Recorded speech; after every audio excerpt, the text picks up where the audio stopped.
ভালো মুসলিম করবে তা নয়, এটা আপনাকে সুখী মানুষ করবে। আমার এক্সপিরিয়েন্স থেকে আমি বলছি, শত শত হাজারো মানুষ তাদের দুঃখ কষ্টের কথা আমাদেরকে শোনাতে আসেন, একান্তে আমরা সেগুলো তাদের কথা শোনার চেষ্টা করি। আমার এক্সপিরিয়েন্স বলছে, যারা অবৈধ পথে উপার্জন করে, হারাম পথে উপার্জন করে, আল্লাহর ভয় যাদের অন্তরে নেই, এই মানুষগুলো সম্পদের পাহাড় গড়বার পরও কখনো সুখ পায় না। ওই যে মানসিক প্রশান্তি যেটা, এটা কখনো পায় না। কারণ একটা নগদ শাস্তি তো হারাম উপার্জনকারী স্বয়ংক্রিয়ভাবে পাবে, সেটা হলো জাহান্নাম। তো অনেক পরের বিষয়। নগদে যেটা পাবে সেটা হলো অপরাধ বোধের অদৃশ্য জ্বালা, অদৃশ্য দাহন। কারণ আপনি অবৈধ সম্পদ দিয়ে, ঘুষ নিয়ে, হারাম উপার্জন করে, অন্যায়ভাবে সম্পদ আহরণ করে মানুষের মানসিক প্রশান্তি। একজন মানুষ তার তেমন কিছু নেই কিন্তু তিনি মানসিকভাবে খুবই সুখী, এ লোকটা সত্যিকারের সুখী। আরেকজনের সবই আছে বাট মানসিকভাবে তিনি সুখী নন, এ লোকটা প্রকৃত অর্থে সুখী নন। দিন থেকে, ইসলাম থেকে আমরা দূরে সরছি। যতটা দূরে সরবো তত বেশি আমাদের অশান্তি আমাদেরকে ঘিরে ধরবে। ডিপ্রেশন এখন জনে জনে, এখন প্রতিটা মানুষ কম বেশি ডিপ্রেসড। আমরা যদি আমাদের শৈশবে ফিরে চলে যাই, আমরা দেখব আমাদের বাপ চাচারা, আমাদের আশপাশে মানুষগুলো এত ভালো ছিলেন না, এত সুখে ছিলেন না। আমরা আমাদের দেশের বাস্তবতা যদি চলে যাই, 2 দশক 3 দশক আগে আমাদের দেশে মানুষের মানসিক প্রশান্তি। একজন মানুষ তার তেমন কিছু নেই কিন্তু তিনি মানসিকভাবে খুবই সুখী, এ লোকটা সত্যিকারের সুখী। আরেকজনের সবই আছে বাট মানসিকভাবে তিনি সুখী নন, এ লোকটা প্রকৃত অর্থে সুখী নন। দিন থেকে, ইসলাম থেকে আমরা দূরে সরছি। যতটা দূরে সরবো তত বেশি আমাদের অশান্তি আমাদেরকে ঘিরে ধরবে। ডিপ্রেশন এখন ঘরে ঘরে, ডিপ্রেশন এখন জনে জনে, এখন প্রতিটা মানুষ কম বেশি ডিপ্রেসড। ফিনল্যান্ড পরপর 5 বছর ইউরোপের এই দেশটি পৃথিবীর সবচেয়ে সুখী দেশ হিসাবে নির্বাচিত হয়েছে। ফিনল্যান্ড, এদেশে মানুষের সংখ্যা সম্ভবত 55 লাখ, কম বেশি 55 লাখ মানুষের বসবাস। এই দেশটিকে বলা হচ্ছে পরপর 5 বছর তারা পৃথিবীর সবচেয়ে সুখী দেশ। কেন সবচেয়ে সুখী দেশ? তার অনেক কারণ আছে। এদেশের যে সবুজ পরিবেশ, সেখানকার যে হৃদগুলো, আমরা কোরআনে যে জান্নাতের কথা শুনি, জান্নাত মানে বাগান সমূহ, সেখানকার যে নেচার, সেখানকার যে প্রকৃতি, এটা এতটাই সুন্দর, এতটাই ভালো যে সেটাকে বলা হয় সবুজ সোনা। পুরা দেশটাকে বলা হয় সবুজ সোনা। এত সুন্দর একটি দেশ, এত সুন্দর প্রকৃতি, এত সুন্দরভাবে আল্লাহ তাআলা সাজানো একটা সৃষ্টি।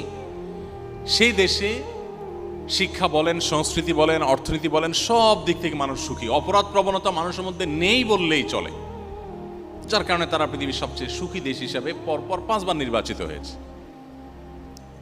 ইন্টারেস্টিং বিষয় হলো, এই দেশটিতে আত্মহত্যার প্রবণতার যে সিরিয়াল আছে পৃথিবীতে, সেই সিরিয়ালে এই দেশটি 21তম। পৃথিবীর সবচেয়ে সুখী দেশ কিন্তু আত্মহত্যার প্রবণতায় তারা 21 নম্বরে আছে। আসুন আরেকটা দেশ সম্পর্কে আমরা জানি, সুইজারল্যান্ড। সুইজারল্যান্ডের নাম শুনলে আমাদের স্মৃতিতে ভেসে ওঠে ঘড়ির কথা। সুইজারল্যান্ডের ঘড়ি, ট্রেনের কথা, চকলেটের কথা, অনেক কিছু আছে যেগুলো পৃথিবীর অন্য অনেক দেশ থেকে তাদেরকে পার্থক্য করে দেয়। তারা সুখী দেশের সিরিয়ালে তৃতীয়। সুখী দেশের সিরিয়ালে তৃতীয় হওয়া সুইজারল্যান্ডের মানুষ সুখী, কারণ সেখানকার শিক্ষা, সংস্কৃতি, অর্থনীতি, সেখানকার পরিবেশ সব কিছু পৃথিবীর অন্য সব দেশের চাইতে ডিফারেন্ট এবং ভালো। অপরাধ প্রবণতা নেই, নানান দিক থেকে তারা অনেক বেশি ভালো এবং অগ্রসর। অবাক করা বিষয় হলো, এই দেশটাতে সম্প্রতি সরকারিভাবে আত্মহত্যা করার বৈধতা দেওয়া হয়েছে, অনুমোদন দেওয়া হয়েছে। অর্থাৎ আত্মহত্যা এত বেশি মানুষ করতে চায় যে এটা আর ঠেকাবার সুযোগ নেই। গভর্নমেন্ট বাধ্য হয়ে অনুমতি দিয়েছে যে যে কেউ চায় আত্মহত্যা করতে পারে। শুধু তাই নয়, আত্মহত্যা করবার সুবিধার জন্য নানা রকমের ব্যবস্থা আছে। যেমন সার্কো নামে একটা খাট, এটা আবিষ্কার করেছে তারা, যে এই খাট বা কফিন, এই কফিনে কেউ যদি একবার শুয়ে যায়, এটা তার জীবনের শেষ শোয়া হয়। অর্থাৎ খুব সহজে যেন আত্মহত্যা করতে পারেন, সেজন্য নানা রকম আবিষ্কার তারা করছে। কারণ মানুষ বেঁচে থাকতে চায় না, এত সুখী দেশ তারপরে বেঁচে থাকতে চাচ্ছে না। এরপর আসুন, একটা সংস্থা তারা নিয়ম করেছে, তাদের সংস্থায় যারা আত্মহত্যা করতে চায় তারা সদস্য হতে পারে। সদস্য ফি $200। $200 দিয়ে সদস্য হওয়ার পর তিনি আত্মহত্যা করবেন। এই সংস্থা তাকে আত্মহত্যা করতে সাহায্য করবে। তার আত্মহত্যা যদি সাকসেস হয়, সফলভাবে তিনি যদি আত্মহত্যা করতে পারেন, তাহলে আগে ভাগে তার সম্পদ থেকে লিখিত দিয়ে যাবেন $7,000 তাকে পেমেন্ট করতে হবে। কিসের জন্য? মরার জন্য। পৃথিবীর সবচাইতে তৃতীয় সুখী দেশের কথা বলছি। এরপর আসুন, একটি বই আরবিতে, এটা অনুবাদ আমি বাংলায় করেছিলাম সৌদিতে যখন ছিলাম তখন। বইটার নাম হলো রব্বি আল্লাহ, আমার রব আল্লাহ। কেন ইমানদার সুখী হয়, কেন নামাজ মানুষকে সুখের দিকে নেয়, কেন ডিপ্রেশন থেকে বাঁচার একমাত্র ওয়ে হলো নামাজ ও ইমান, রিয়েল ওয়ে, প্রকৃত উপায় যে কেন, এটা বোঝাবার জন্য বলছি যে রব্বি আল্লাহ কিতাব, এই বইটির মধ্যে একটা গ্রাফ আছে। সে গ্রাফটা হলো পৃথিবীতে আত্মহত্যার রেশিও কোন ধর্মের মানুষের মধ্যে, কোন সমাজে কতটা বেশি বা কম, এই বিষয়টাকে তুলে ধরা হয়েছে গ্রাফে। সে গ্রাফে উল্লেখ করা হয়েছে যে পৃথিবীতে সবচাইতে আত্মহত্যার প্রবণতা সবচেয়ে বেশি হলো ধর্মে অবিশ্বাসী নাস্তিকদের মধ্যে, সব দেশেই এটা। এবং এই জরিপটা যার তার জরিপ না, এটা বিশ্ব স্বাস্থ্য সংস্থার জরিপ, এবং 1 বছরের জরিপ না, ওখানে পরপর কয়েক বছরের জরিপ তুলে ধরা হয়েছে যে পরপর অনেক বছর ধরে একই রেশিও দেখা যাচ্ছে, সবচেয়ে বেশি আত্মহত্যার প্রবণতা হলো নাস্তিকদের মধ্যে। এরপর মজার বিষয় হলো সবচেয়ে কম আত্মহত্যার প্রবণতা হলো মুসলমানদের মধ্যে। পৃথিবীতে কয়েক বছরের জরিপ তুলে ধরা হয়েছে, পৃথিবীতে সবচেয়ে কম আত্মহত্যা হয় মুসলমানদের মধ্যে। এখন প্রশ্ন ওঠে যে পার্থক্যের জায়গাটা কোথায় আসলে। পাশাপাশি আরেকটা তথ্য দিয়ে রাখি, আমার পৃথিবীতে যে সমস্ত দেশে যাওয়ার সুযোগ হয়েছে, এর মধ্যে জাপান সম্পর্কে আপনারা জানেন, জাপানে আমার যাওয়ার সুযোগ হয়েছে, কোরিয়াতে আমার যাওয়ার সুযোগ হয়েছে। আপনারা জানেন যে জাপানিজরা সবচেয়ে ভদ্র, জেন্টেল পৃথিবীর। একসময় তাদের ইতিহাস অনেক বাজে ছিল, কিন্তু তাদের হিরোশিমা যে ট্র্যাজেডি, তারপর থেকে তারা পরিবর্তন হয়ে গেছে। জাতি হিসাবে পৃথিবীর সবচেয়ে সভ্য, সবচেয়ে ভদ্র, সবচেয়ে জেন্টেল জাতি তারা। এবং জাপান থেকে ঘুরে আসার পর বেশ কিছুদিন যাবৎ আমি একাধিকবার গিয়েছি, যেবারই গিয়েছি সফর শেষ করে দেশে আসার পর আমার নিজেরই আচার আচরণের মধ্যে এক ধরনের পরিবর্তন আমি লক্ষ্য করতাম। অফিসে যখন স্টাফদের সাথে কথা বলতাম, আস্তে আস্তে কথা বলতাম। বাসায় যখন কথা বলতাম পরিবারের সাথে ধীরে ধীরে কথা বলতাম, কারণ ওখানে ওই যে মানুষ ফিস ফিস করে কথা বলে, কেউ কারো দ্বারা যেন ডিস্টার্ব না ফিল না করে, কেউ কারো দ্বারা কষ্ট না পায়, এতটা জেন্টেল তারা। বেশ কিছুদিন তাদের মধ্যে থাকলে, দোকানপাট রাস্তাঘাটে গেলে নিজের মধ্যে একটা পরিবর্তন চলে আসে, এই লেভেলের জেন্টেল। এবং তথ্য প্রযুক্তিতে তারা কতটা এগিয়ে সেটা তো আর বলার অপেক্ষা রাখে না। আপনারা ইঞ্জিনিয়ারিং কলেজের স্টুডেন্ট, আপনাদের আরও ভালো জানা থাকার কথা। এই জাপানিজদের মধ্যে আত্মহত্যার প্রবণতা সবচাইতে বেশি। কোরিয়ানদের মধ্যে আত্মহত্যার প্রবণতা সবচাইতে বেশি। এত বেশি আত্মহত্যার প্রবণতা এমনকি জার্মানিদের মধ্যে, ওই রব্বি আল্লাহ বইয়ের মধ্যে লেখা আছে যে অস্ট্রেলিয়াতে একটা ব্যাগ আবিষ্কার করা হয়েছে, লাইফ ব্যাগ না কি যেন নাম, এটা জাস্ট সেট করবে আর আত্মহত্যা হয়ে যাবে। আত্মহত্যার জন্য যে কত রকমের কসরত এবং প্রচেষ্টা। এখন আমার প্রশ্ন হলো, পৃথিবীর সবচাইতে সুখী দেশ, পৃথিবীর সবচাইতে আপনার সুন্দর দেশ হওয়ার পরও মানুষ বেঁচে থাকতে চাচ্ছে না কেন? কারণ একটাই, যে সব কিছুই আছে, মানসিক প্রশান্তিটা আসলে নেই। নবী করিম সাল্লাল্লাহু আলাইহি ওয়াসাল্লাম বলেছেন, লাইসাল গিনা বিকাসরাতিল আরদ। পৃথিবী তথ্য প্রযুক্তির উন্নতির চরম শিখরে পৌঁছে যেতে পারে, নানা রকমের আবিষ্কার দিয়ে পৃথিবীর মানুষের জীবনযাত্রাকে পানির চাইতে সহজ করে ফেলা হতে পারে, বাট এর কোনোটি মানুষকে সুখী করবে না, এর কোনোটি মানুষকে মানসিক প্রশান্তি এনে দিবে না। ওয়ালাকিন্নাল গিনা গিনান নাফস। নবী করিম সাল্লাল্লাহু আলাইহি ওয়াসাল্লাম বলেছেন, এই সচ্ছলতা, এই উন্নয়ন, এটা আসলে প্রকৃত সচ্ছলতা নয়। আসল এবং প্রকৃত সচ্ছলতা হলো মানুষের মানসিক প্রশান্তি। একজন মানুষ তার তেমন কিছু নেই কিন্তু তিনি মানসিকভাবে খুবই সুখী, এ লোকটা সত্যিকারের সুখী। আরেকজনের সবই আছে বাট মানসিকভাবে তিনি সুখী নন, এ লোকটা প্রকৃত অর্থে সুখী নন। আমাদের দেশের কথা যদি আমরা বলি, আমি কিছুদিন আগে বগুড়া গিয়েছি, একজন ডক্টর চিকিৎসক তিনি আমাকে এসে বললেন যে ভাই, আমাদের এই বগুড়াতে গেল কয়েক বছরে আত্মহত্যার প্রবণতা খুব ভয়ঙ্করভাবে বেড়ে চলেছে এবং রেশিওটা এতটাই বৃদ্ধি পেয়েছে যে এটা রীতিমতো ভাববার মতো। এই বিষয়ে আপনি কিছু বলেন। আপনারা অনেকেই জানেন যে করোনাকালীন সময়ে শুধুমাত্র বিশ্ববিদ্যালয়ের শিক্ষার্থীদের মধ্যে যেই পরিমাণ আত্মহত্যার ঘটনা দেখা গেছে 1 বছরে, সেটা এর আগে 10 বছরেও দেখা যায়নি। এবং দিন যত যাচ্ছে আমাদের মধ্যে এই প্রবণতা বাড়ছে। কেন বাড়ছে? দিন থেকে, ইসলাম থেকে আমরা দূরে সরছি। যতটা দূরে সরবো তত বেশি আমাদের অশান্তি আমাদেরকে ঘিরে ধরবে। ডিপ্রেশন এখন ঘরে ঘরে, ডিপ্রেশন এখন জনে জনে, এখন প্রতিটা মানুষ কম বেশি ডিপ্রেসড।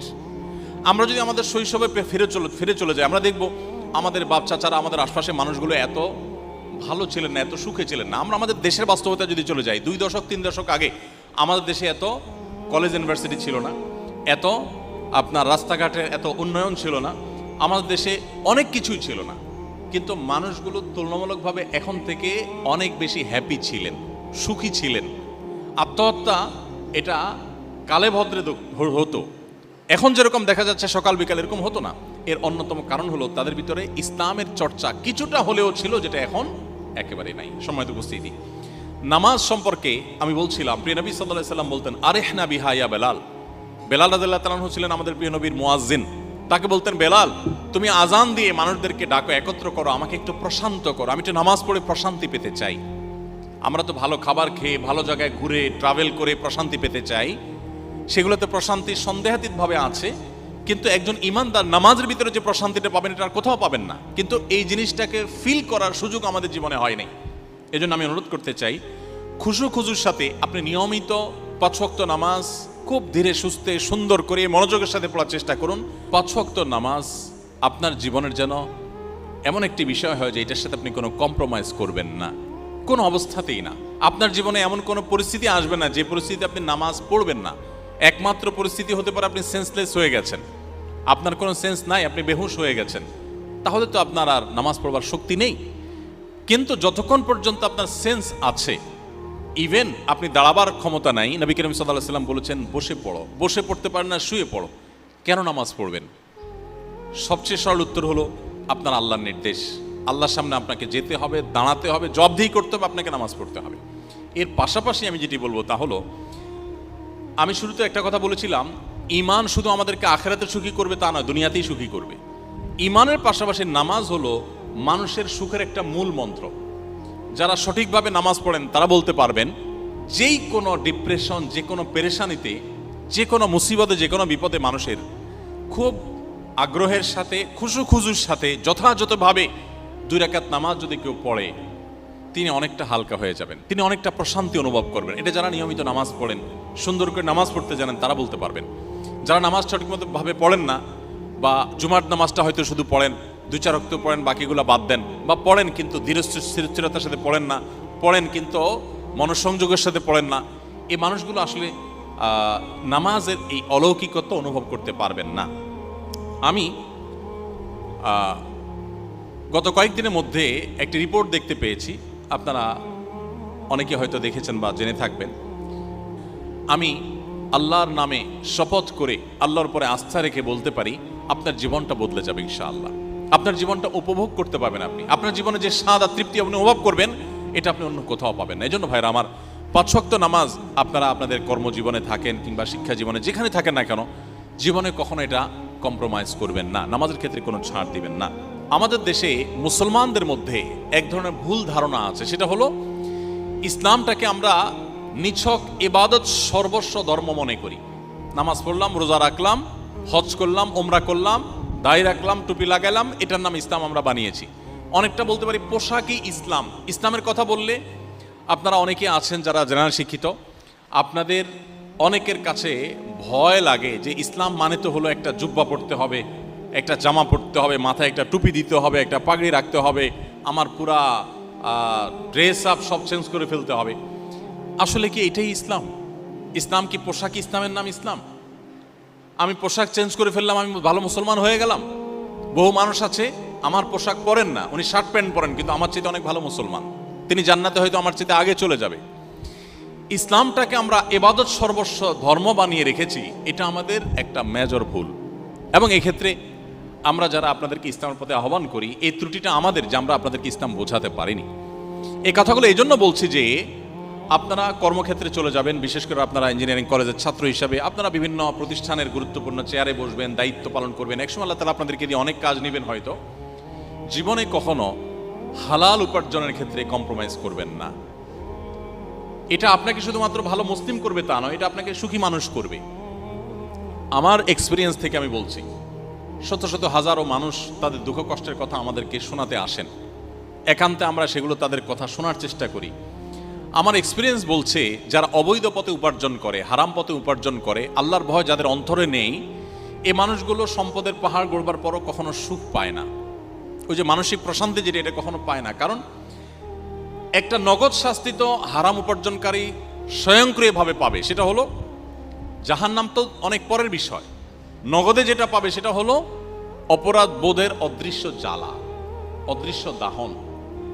কারণ আপনি অবৈধ সম্পদ দিয়ে, ঘুষ নিয়ে, হারাম উপার্জন করে, অন্যায়ভাবে সম্পদ আহরণ করে আপনি অনেক পয়সা কড়ি করেছেন, অনেক অ্যাসেট করেছেন, গাড়ি বাড়ি করেছেন। এগুলো দূর থেকে মানুষ দেখে আপনাকে মনে করবে আপনি অনেক সুখে আছেন, বাট আপনি জানেন যে আপনি একজন সহজ বাংলা চোর, আপনি একজন প্রতারক, আপনি একজন দুর্নীতিবাজ, আপনি জাতীয় সম্পদ লুণ্ঠনকারী। এটা আপনি নিজেকে নিজে জানেন। আপনার ভেতরে যখন এই জিনিসটা আসে, তখন এই সুখগুলো একটাও আপনাকে মানসিক প্রশান্তি দিবে না। কারণ দিন শেষে আপনি জানেন যে এগুলো সবগুলো রক্তচোষা টাকা। আপনার অপরাধ বোধের এই যে জ্বালা, এই জ্বালা থেকে বাঁচার কোনো ট্যাবলেট পৃথিবীতে আবিষ্কার হয় নাই, কিয়ামত পর্যন্ত হবেও না। আপনাকে এটা সারা জীবন বয়ে যেতেই হবে। আপনার অবৈধ উপার্জন দিয়ে আপনার সন্তান খুব হাসি মুখে তার লাইফ হয়তো লিড করতে পারে। আপনার নাতিপুতি, তারা হয়তো এক সময় অনেক বেশি আপনার সম্পদ দিয়ে তারা সুখ স্বাচ্ছন্দ্যে থাকতে পারে, বাট আপনি নিজে নিজে জ্বলে পুড়ে মরবেন। কারণ আপনি জানেন সবগুলো অবৈধভাবে উপার্জন করা টাকা, রক্তচোষা টাকা, প্রতারণা করে, দুর্নীতি করে কামানো টাকা। এই যে অপরাধ বোধের যে একটা জ্বালা থাকে, এই জ্বালা থেকে কোনো মানুষ রক্ষা পেতে পারে না। প্রত্যেকটা মানুষকে প্রতিটা অপরাধ কিন্তু তাকে জ্বালা দিতে থাকে। অবৈধ পথে উপার্জনের নগদ শাস্তি এটা। আপনাকে দেখে সুখী মানুষ হতে পারে, কিন্তু আপনার চেয়ে দুঃখী মানুষ আরেকটা পাওয়া যাবে না। আর এর বিপরীতে আসি, আপনি যদি প্রতিজ্ঞা করেন যে আমি আমার কর্মজীবনে কখনো অসৎ উপায়ে 1 টাকা অবলম্বন উপার্জন করব না, এটা যদি আপনি প্রতিজ্ঞা করেন, এটা যদি আপনি ধরে রাখতে পারেন, দিন শেষে সন্দেহাতীতভাবে আপনার সাময়িক কষ্ট হবে। কারণ আপনার গাড়ি বাড়ি হয়তো ওইরকম হবে না, আপনার হয়তো এরকম ব্যাংক ব্যালেন্স হবে না, আপনার হয়তো এরকম সামাজিক অবস্থান হবে না, আপনার হয়তো দৃশ্যমান সম্পদ থাকবে না। এর কারণে আপনার হয়তো সাময়িক কষ্ট অনুভব হতে পারে, কিন্তু নিশ্চিত করে বলা যায়, এবং আমরা কেউই হয়তো দ্বিমত করব না, যে আপনার সততার সাথে পার করা জীবনের অর্জন যদি কম হয়, আপনি একটা কুড়ে ঘরে আছেন, একটা কোনো রকম তৈরি করা একটা বাড়িতে আছেন, কোনো রকম একটা গাড়িতে চলেন, বা আপনার প্রাইভেট গাড়িও নেই, এই যে জীবনটা, এই জীবনটার মধ্যে আপনার একটা প্রশান্তি থাকবে। আপনি জানেন আপনি কোনো অবৈধ উপার্জন করেননি, আপনার প্রতিটি পয়সা টনটন করে বাঁচবে, আপনার বাড়ি, আপনার আবাসন, আপনার সব কিছু সম্পূর্ণ হালাল টাকায়। এই যে একটা উপলব্ধি, এটা আপনাকে মানসিকভাবে এতটাই প্রশান্ত করবে যেটা আপনি কল্পনা করতে পারেন না। সম্মানিত উপস্থিতি, আমি বহু হারাম টাকায় সম্পদশালী হওয়া মানুষের সাক্ষাৎকার নিয়েছি, তাদের একান্ত আলাপ শুনেছি। তাদের কথাগুলো শুনে আমার কাছে এটাই মনে হয়েছে যে হারাম উপার্জন করে মানুষ কখনোই মানসিক প্রশান্তি অর্জন করতে পারে না। বাহ্যিকভাবে মনে হতে পারে সে অনেক সুখী, সে আসলে সুখী হওয়ার কোনো ওয়ে নেই। আর কোরআনে কারিমের একটি আয়াত আছে যেটি আমাদের জন্য গুরুত্বপূর্ণ। কেন গুরুত্বপূর্ণ? আয়াতটা আমি পরে বলছি। গুরুত্বপূর্ণ এই জন্য যে আমাদের দেশের মানুষের মধ্যে একটা ধারণা, মুসলমানদের মধ্যে একটা ধারণা তৈরি হয়ে গেছে যে টাকা হইলে বাঘের কল্লাও পাওয়া যায়। একটা প্রবাদ আছে, টাকা হলে বাঘের কল্লাও পাওয়া যায়। তার মানে টাকা হলে সবই পাওয়া যায়। অতএব আমার প্রথম প্রায়োরিটি হলো টাকা কামাই করা, বৈধ অবৈধ দেখা দেখি দরকার নেই, টাকা আসুক। টাকা এসে গেলে যেহেতু বাঘের কল্লাও পাওয়া যাবে, অতএব টাকা দিয়ে আল্লাহরও পাওয়া যাবে। এটা হলো আমাদের ধারণা। যার কারণে দেখবেন মানুষ যৌবন বয়সে ইসলামের ধারা কাছে যেতে চায় না। অনেকে আছেন ইয়াং বয়সে টাকা হয়ে গেছে, হজ করার মতো টাকা আছে তার কাছে, অ্যাবিলিটি আছে। যদি বলা হয় ভাই হজ করতে যান, তো বলে এত আগে হজ করে ফেলবো। কারণ তিনি মনে করেন যে এত তাড়াতাড়ি হজ করে ফেললে তো আমি বিভিন্ন অপকর্ম করতে পারবো না, এই জন্য হজটাকে রেখে দেন যে আমি বৃদ্ধ বয়সে হজ করব, তাহলে এর মধ্যে যা দরকার সব করে নিব। শেষ বয়সে একটা হজ করে, ওমরা করে, দাড়ি রেখে, টুপি রেখে, জুব্বা জামা লাগায়া মসজিদে গিয়ে বসে তসবিহ হাতে নিয়ে তবলিগে যে বিভিন্নভাবে আমি দিনদার হয়ে যাব। আর আমার প্রিভিয়াস লাইফ যেটা, এটা টোটালি দাঁড়িয়ে থাকবে হারামের উপরে। আমরা অনেকে ইসলামটাকে ঠিক এইভাবে পালন করার চেষ্টা করি। অথচ বাস্তবতা হলো যে আমার পেছনের ইতিহাস অতীত মানুষ না জানতে পারে, আল্লাহ তাআলার কাছে রেকর্ড আছে, আর বান্দার হক আল্লাহ তাআলা মাফ করবেন না। এই জন্য আমি এখন সম্পদ কামাই করে নেই, একটা সময় আমি ফেরেশতা হয়ে যাব, এটা একেবারেই একটি ভুল জায়গা এবং ভুল চিন্তা। আল্লাহ তাআলা কোরআনে কারিমে বলেছেন, ইয়া আইয়ুহার রাসূলু কুলু মিনাত তাইয়্যিবাত, হে রাসূলগণ, সমস্ত নবী রাসূলদের প্রতি আল্লাহ তাআলা কমন একটা নির্দেশ জারি করছেন, কুলু মিনাত তাইয়্যিবাত ওয়া আমালু সলিহা। সমস্ত নবী রাসূলদেরকে আল্লাহ বলছেন, হে রাসূলগণ, আপনারা হালাল ভক্ষণ করুন, হালাল উপার্জন করুন। এরপরে বলেছেন ওয়া আমালু সলিহা, এবং নেক আমল করুন। তাহলে ভালো কাজ আগে না হালাল উপার্জন আগে? হালাল উপার্জন আগে।